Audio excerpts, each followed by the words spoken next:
সাহিত্য সভা কেন্দ্ৰিক যিটো উৎসাহ অলপ ঘূৰাই আনিছে কিন্তু আমি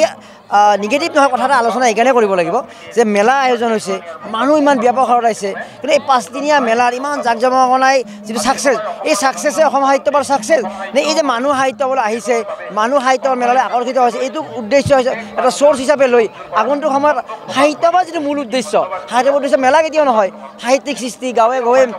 থকা সাহিত্যিকসকলক আগবঢ়াই অনা তো এই উৎসাহটোক লৈ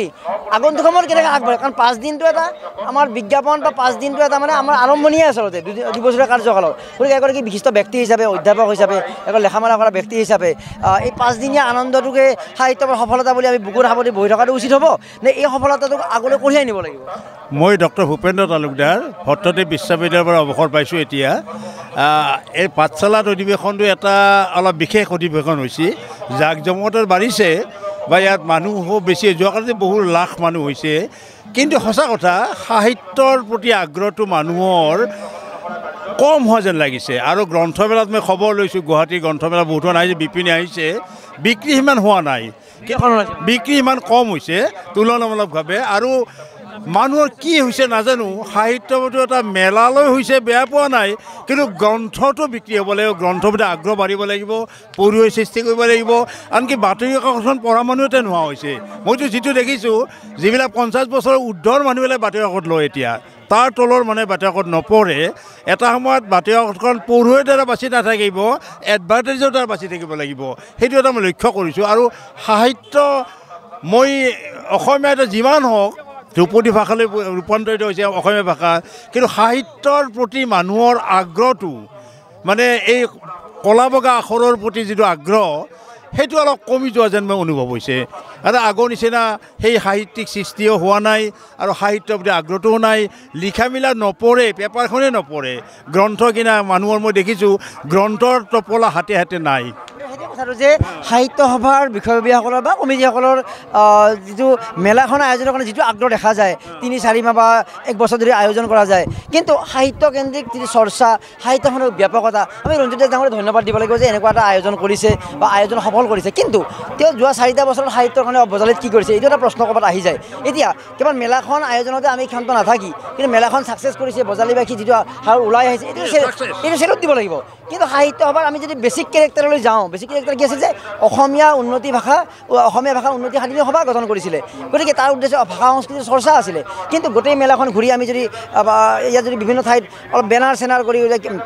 কিতাপৰ বিজ্ঞাপন কিতাপ পঢ়োৱা হওক এই ধৰণৰ কিবা অকণমান থকাহেঁতেন আৰু অলপ বেছি ফোনত হোৱা চলিলহেঁতেন কিন্তু এই যে ৰাইজ আহিছে এই ৰাইজখিনিক আমি সাহিত্যলৈকে কনভাৰ্ট কৰিব লাগিব যদি নকৰে এই সাহিত্য সভাখন সফল হ'ল বৰ্ণিল শোভাযাত্ৰা হ'ল তাৰ দ্বাৰা কিন্তু সাহিত্য সভাৰ যিটো উদ্দেশ্য আছিল সেইটো কিন্তু নহ'ব আচলতে গতিকে হয় এই মানুহখিনিক আমি সাহিত্যলৈ ইয়াত যদি আধা সংখ্যক মানুহক আমি পঢ়ুৱৈ হিচাপে গঢ় দিব পাৰোঁ আধা সংখ্যক মানুহক যদি সাহিত্যলৈকে আনিব পাৰোঁ সেইটো আমাৰ সফলতা হ'ব নিশ্চয় তুমিতো ছাত্ৰ মই তোমাক মই জানো তুমি সৰুৰ পৰা ভট্টদেৱ বজালীকে যে পঢ়াৰ পৰা লিখিছা তোমাৰ প্ৰথম গ্ৰন্থখন আমিয়ে চাইছিলোঁ সৰু গ্ৰন্থ এখন অনন্ত মোহন শৰ্মা মই খুব প্ৰশংসা কৰিছিলোঁ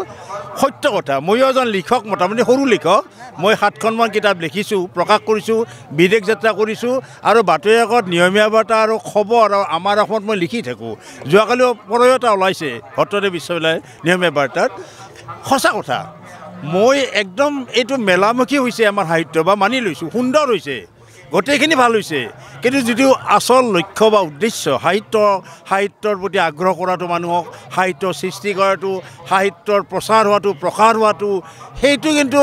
অলপ পিছত আছে একদম স্বীকাৰ কৰিব লাগিব বিষয়টোৱে থাকিম বিজ্ঞান মেলা পাতিছে ভাল পাইছোঁ মানুহ আহিছে কিন্তু কথাটো হ'ল কি সাহিত্য সৃষ্টিত সাহিত্য ক্ষেত্ৰত তেওঁলোকে কি কৰিব গতিকে যিসকলে ইয়াত বিষয়ববীয়া আছে তেওঁলোকে নিশ্চয় এইটো চাব লাগিব আৰু দুটা অভিযোগো শুনা গৈছে যে অসমৰ স্বনামধন্য নহয় তেওঁ শেহতীয়াভাৱে ৰাষ্ট্ৰীয় বঁটা লাভ কৰিছে নীলিম কুমাৰৰ দৰে বিশিষ্ট কবিক সাহিত্যভাৱে আনুষ্ঠানিক নিমন্ত্ৰণ কাৰণ তেওঁ চৰকাৰৰ সমালোচনা কৰিছিলে গতিকে এয়া কিন্তু কেতিয়াও হ'ব নালাগে কাৰণ এই যে বিজেপিৰ নেতাৰে ভৰি গৈছে সাহিত্যৰ বিজেপিৰ সভাপতিৰে ভৰি গৈছে আজি তেওঁলোকৰ BL সন্তোষ আহিছে অসমৰ যিটো প্ৰভাৰী আহিছে বা আজি দেখা হৈছে জনসংখ্যা সমাধান ফাউণ্ডেশ্যনৰ তেওঁলোকৰ ধিং মজুমদাৰ আহিছে অৰ্থাৎ বিজেপি RSS মানুহে চব ভৰি গৈছে এতিয়া কথাটো সেইটোৱে যে নীলিম কুমাৰৰ দৰে বিশিষ্ট সাহিত্যিকক যদি ইয়াতে ৰাজনীতি কৰি নামাতে সেয়া কিন্তু সাহিত্য সভাৰ আয়োজনৰ ক্ষেত্ৰতে হওক বা পাঠশালাবাসীৰে যিহেতু জড়িত আছে এইটো কিন্তু বৰ দুৰ্ভাগ্যজনক একদম সঁচা কথা ময়ো ভাল নাপাওঁ মই কাৰোবাৰ কোনোবা পাৰ্টিৰ লগত জড়িত হ'ব পাৰোঁ সেইটো বেলেগ কথা ব্যক্তিগত কিন্তু সাহিত্য সভাখন সাহিত্যিকৰ দ্বাৰা মূল লিডটো সাহিত্যিকে ল'ব লাগে আৰু সাহিত্যৰ বিষয়ে মূল বিষয় হিচাপে লৈ ইয়াত আলোচনা বিলোচনা সমালোচনা যিয়ে হওক কৰিব লাগে আৰু ৰাজনৈতিক প্ৰাধান্যতাটো ময়ো নিবিচাৰোঁ সত্য কথা এইটো একো শুভ লক্ষণ নহয় সেইটো ভৱিষ্যতলৈ যেন এনেকুৱা ধৰণৰ অলপ কথাবিলাক আঁতৰি থাকে সাহিত্যৰ বিষয়ে চিন্তা কৰক সাহিত্যৰ সৃষ্টি কৰক সাহিত্যৰ প্ৰতি আগ্ৰহ কৰক মানুহবিলাক পঢ়ুৱৈ সৃষ্টি কৰক বহুত প্ৰতিভা আছে সিদিনা ইয়াত দেখা পালোঁ এইখন মেলাৰ কাৰণে হিয়া কলিতা তৃতীয় শ্ৰেণীৰ ছাত্ৰী যি তেওঁৰ তৰ্ক কৰিছে মানে বিতৰ্কত অংশগ্ৰহণ কৰিছে অভূতপূৰ্ব আচলতে সেইটো ঠিকেই আছে কিন্তু বহুত বজালী লেখক লেখিকাক বা আমি নিজেও এবাৰ উপেক্ষিত আমি নিজে বজালী শ্ৰেষ্ঠ গল্পকাৰ আছিলোঁ আমি ইংৰাজী উপন্যাস লিখিছোঁ কিন্তু আমি এটা আনুষ্ঠানিক নিমন্ত্ৰণ পোৱা নাই কিন্তু আমাৰ নিজৰ মাটিৰ প্ৰতি দায়বদ্ধতা আছে ভাষাৰ প্ৰতি আমাৰ দায়বদ্ধতা আছে আমি নিজে আহিছোঁ ইয়াত ৰিপৰ্টিং কৰিছোঁ গতিকে সেই ধৰণৰ যিটো পাৰ্চনিফিকেশ্যন সেই যিটো মানে ডিছক্ৰিমিনেশ্যন কেতিয়াও কৰিব নালাগে কাৰণ সাহিত্য সভা কোনো এটা নিৰ্দিষ্ট দল কিছুমান ব্যক্তিৰ অনুষ্ঠান নহয় সাহিত্য বা পাঠশালাবাসীয়ে পাতিছে সুন্দৰভাৱে পাতিছে এইটো ভাল কথা কিন্তু এইটো এটা অভাৰঅল ইউনিভাৰ্চেল ছিষ্টেম এটা আচলতে গতিকে সেই ধৰণৰ মন ৰাখিব নালাগে মানে সঁচা কথা এই পৰিৱৰ্তনটো হ'বই 87 চনত মই নগাঁও কলেজত আছিলোঁ মই চাব আহিছিলোঁ মই ইয়াতে কোনো কমিটিটো নাছিলোঁ মোৰ নিজৰ জেগাত মই ইয়াৰে স্থানীয় যেতিয়া ইয়াতে জন্ম ইয়াত মই মৰিব লাগিব গতিকে সত্য কথা মই একদম বাৰে বাৰে ক'ম সাহিত্য সভাৰ লক্ষ্য যিটো উদ্দেশ্য আগৰ সাহিত্য সভাৰ আজিৰ পৰা 20 বছৰ আগৰ কথা কৈছোঁ মই সেই লক্ষ্য উদ্দেশ্যক পুনৰ জীৱিত কৰিব লাগিব পৰিৱৰ্তন কৰিব লাগিব আকৌ পৰিৱৰ্তন সেইটো দিশলৈ যাব লাগিব মূলটো সাহিত্যৰ সৃষ্টি পঢ়ুৱৈৰ সৃষ্টি চব আপুনি এজন শিক্ষক এতিয়া আপুনি যদি ফুটবলৰ উন্নতিৰ কথা ভাবে তেওঁ হ'ব ছাইড বাই ছাইড ভাবিব পাৰে কিন্তু আপুনি ভাবিলে মোৰ ক্লাছৰুমত কেনেকৈ শিকাম সাহিত্য সভা মানে কি সাহিত্যৰ সভা সাহিত্যৰ কথা ভাবিব লাগিব গতিকে ইয়াত মেলাখনত বিভিন্ন দিশ আনিছে এইটো বেলেগ কথা নহয় কিন্তু অভাৰঅল দিশটোৰ কথা তেওঁলোকৰ সাহিত্যৰ উন্নতিৰ দিশত ভাবিব লাগিব গতিকে আপুনি সুন্দৰ পৰামৰ্শ আগবঢ়াইছে আমি আশা একমত পূৰা একমত তোমাৰ লগত মই তুমি বুলি কৈছোঁ বেয়া নাপাবা ছাত্ৰ তুমি সুন্দৰ কথা কৈছা তোমাৰ কথা শুনি তাকো লগ পাইছোঁ মাতিছোঁ অলপ আগতে তোমাক মই আৰু মই তাতে এখন ভাল লাগিল মানে মই ভাল পাইছোঁ ধন্যবাদ জনাইছোঁ তোমাক আৰু এনেকুৱা ধৰণৰ কথা প্ৰচাৰ হওক মানে আচলবিলাক কথা প্ৰচাৰ নহয় সেইটো কিয় হয় সাহিত্যৰ লগত যিসকল অতবাৰ জড়িত তেওঁলোকত কৈ দেখা গৈ যায় যে পদবীৰ বাবে